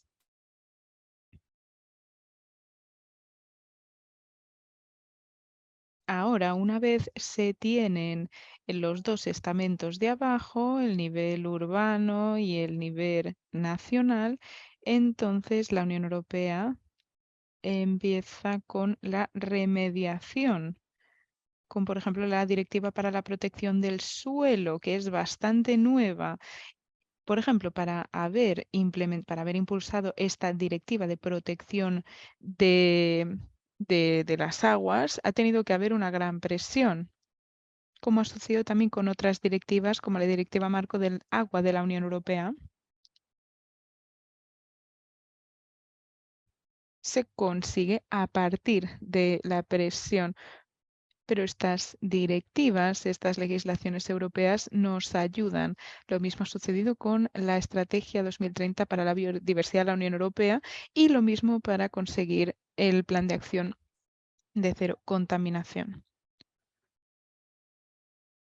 Pero lo mismo sucede con las regiones o las naciones. No se pueden establecer medidas de remediación de la nada sin una estructura. Primero esta estructura se tiene que construir y después hay que comprometerse. Y nadie lo ha hecho por ahora, así que les animo a ponerse manos a la obra. Esto es bastante interesante. Los daneses tienen unos emplazamientos enormes y nadie quería encargarse de ellos. Ay, no, sería muy caro hacer un seguimiento del desmantelamiento de las medidas de estos grandes lugares. Y ahora lo queremos hacer corriendo. Y han dicho que quieren establecer un fondo generacional para que esta generación, o sea, que la responsabilidad de la contaminación de estos emplazamientos caiga en las manos de esta generación. Esto es algo que todos los países pueden hacer para lidiar con sus grandes emplazamientos. Se trata de una cuestión política, de prioridad política.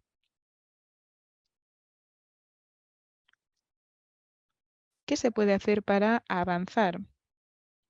en Aragón. Aquí estamos ahora mismo. Aragón pudo juntar a todo el mundo de la oposición, partidos de todos los colores, pudo juntarlos para hacer un acuerdo para lidiar con sus emplazamientos contaminantes y limpiarlos de alguna manera. Y no planes a corto plazo, es decir, por ejemplo, planes que solo durasen un mandato presidencial, sino que han establecido un plan a largo plazo de 25 años para que esta responsabilidad pase de gobierno en gobierno. Y ahora se están limpiando estos emplazamientos. Y para eso se necesita esfuerzo, se necesita compromiso. También, por ejemplo, en Macedonia también se están haciendo trabajos así. Y se tiene que hacer con compromiso, solo se consigue con compromiso. Me parece que eso quería decir. Muchas gracias.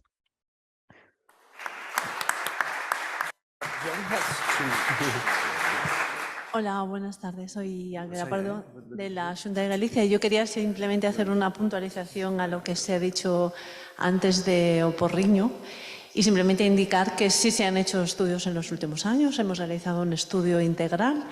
En la parte de suelos nos han ayudado desde Sargas, dentro del proyecto HCH INIU. También se ha redactado un proyecto de descontaminación para la pista de Ocontrasto y todas estas actuaciones se pusieron de manifiesto en el comité institucional y en el comité social en el Ayuntamiento de Porriño que tuvo lugar en noviembre del 2021. Allí asistieron representantes del Ayuntamiento, representantes de la plataforma de afectados por el lindano y también representantes de Ecologistas en Acción. Además, también les estamos dando cuenta a través de las reuniones de las partes interesadas del proyecto del Lindanet de lo que estamos desarrollando ahí. Yo realmente lamento que toda esa información y todo lo que estamos haciendo no fluya al resto de los ciudadanos. Pero bueno, si tenéis algún problema o queréis alguna información, no dudes en pedírmelo. ¿Vale? Gracias. Tengo una pregunta para Katia, porque me parece que todos los países europeos han firmado legislaciones de cara a la transparencia medioambiental y lo que vemos es que en el proyecto de HCH se necesita más esfuerzo, necesitamos más transparencia medioambiental.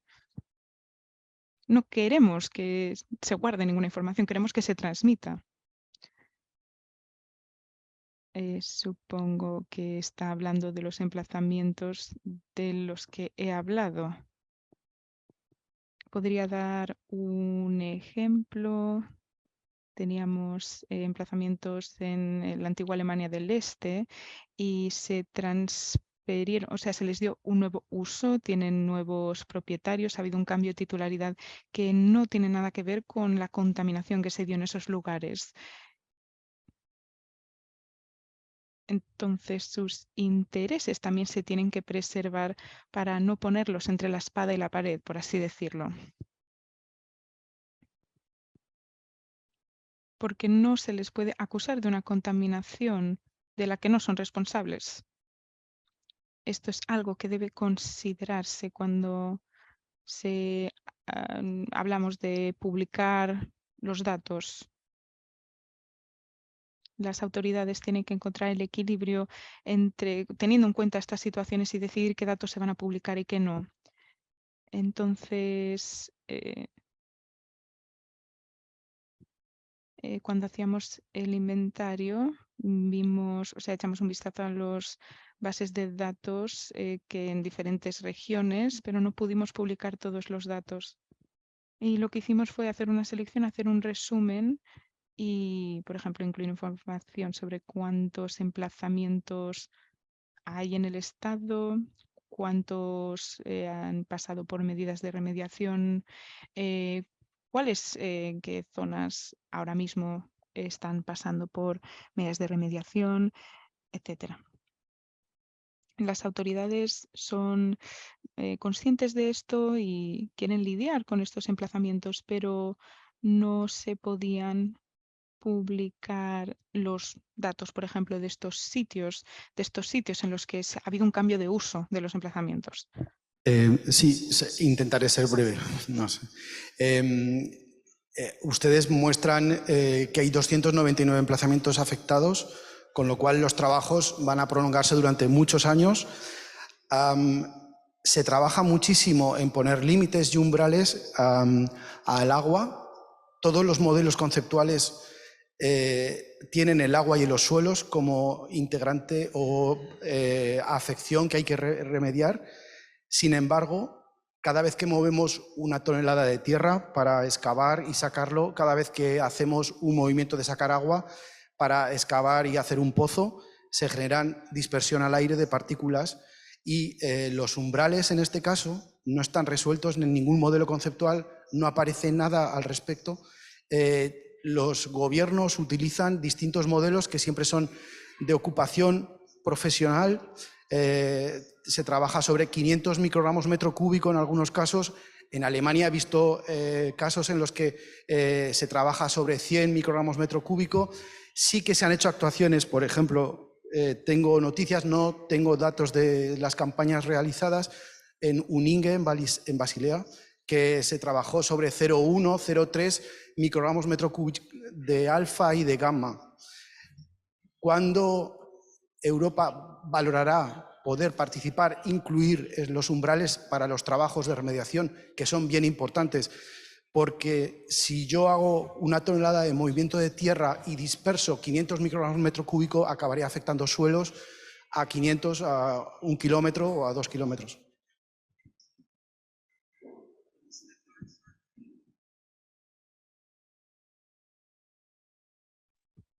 Sí, eso es cierto. No tiene sentido llevar a cabo un trabajo de remediación y después que se terminen diseminando las partículas contaminantes a otras partes. Pero en el plan de remediación, si se hace correctamente, también seleccionamos técnicas adicionales para evitar que se diseminen estas partículas de polvo. Esto por un lado. El plan de remediación no solo se centra en el aislamiento o la excavación, sino que también detalla medidas de seguridad para tratar correctamente todos los componentes. De cara a la legislación, soy consciente de que la legislación no está armonizada en la Unión Europea. Es diferente en cada país. Digamos que uno de los logros de la estrategia para la protección del suelo que publicamos el año pasado es tratar este tema para armonizar, tener en cuenta esta armonización de las legislaciones. ¿Sí querría añadir algo? La armonización legislativa de los diferentes marcos legislativos es importante, es muy importante. Armonizar a nivel de aire es más fácil, pero es más difícil cuando hablamos de la tierra, del suelo. Cada país, cada tipo de tierra debería tener su propio marco de referencia y no tal vez tomar como referencia el de los Países Bajos. ¿Esto contesta a su pregunta? Una cosa que me preocupa y es algo que no ha salido en todas las ponencias y en lo que estáis exponiendo, ¿no? Es en la minimización de riesgos si se hace seguimiento de las afecciones a flora y a fauna. En caso de la flora, pues el peligro de incendio, aprovechamiento o mantenimiento forestal. Y en el caso de la fauna, pues podía haber medidas, me refiero, como prohibición o limitación de caza y pesca, sobre todo para su consumo. Y en las labores forestales, pues hay que tener en cuenta, bueno, aquí tenemos un ejemplo claro con el bosque que rodea Sabiñánigo. Un incendio es algo peligroso, las brigadas van a estar afectadas a nivel laboral, salud y luego los peligros que pueda tener a la afección de la población. Tiene absolutamente toda la la razón. He tenido que ir muy rápido en mi presentación porque teníamos todo tiempo, pero un buen plan de remediación tiene que tener en cuenta todo lo que usted acaba de comentar. Salud humana, riesgos para el medio ambiente, riesgo de fuegos forestales. Todo debe formar parte de la evaluación de remediación.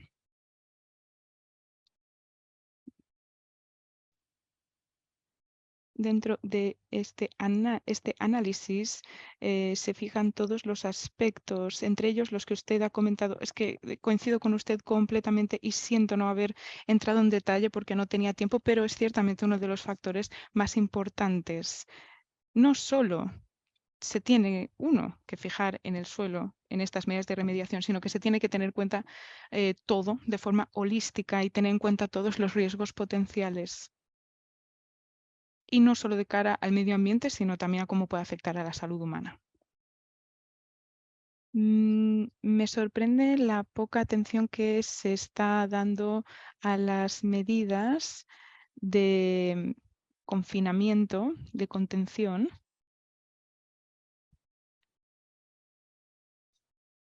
porque es algo de lo que se habla mucho en la eliminación de residuos, pero no en este. Me pregunto, sé que ustedes al final no escogieron los emplazamientos en los que trabajaban. Tal vez no se seleccionaron emplazamientos que necesitasen este tipo de medida, pero me parece que hay un buen potencial para utilizar este tipo de medida. ¿Podría hacer un comentario sobre ello? Sí. Sí, esta es otra medida. Es un punto de debate interesante porque al final las medidas de contención, especialmente, bueno, hablamos de grandes volúmenes cuando hablamos sobre todo de tierra contaminada. Y el problema sí no se soluciona, sino que perdura.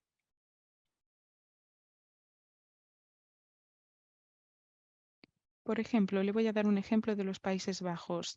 En los 80, cuando empezamos a trabajar, teníamos esta opción, por así decirlo, de medidas de contención a nuestro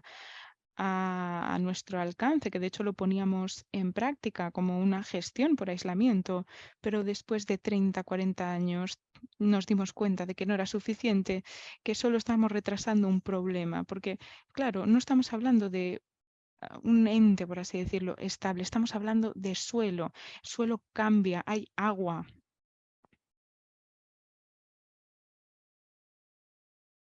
Por ejemplo, esto ha pasado en Indonesia recientemente.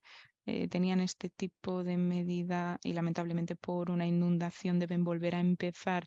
La medida de contención, sí, es interesante, está disponible.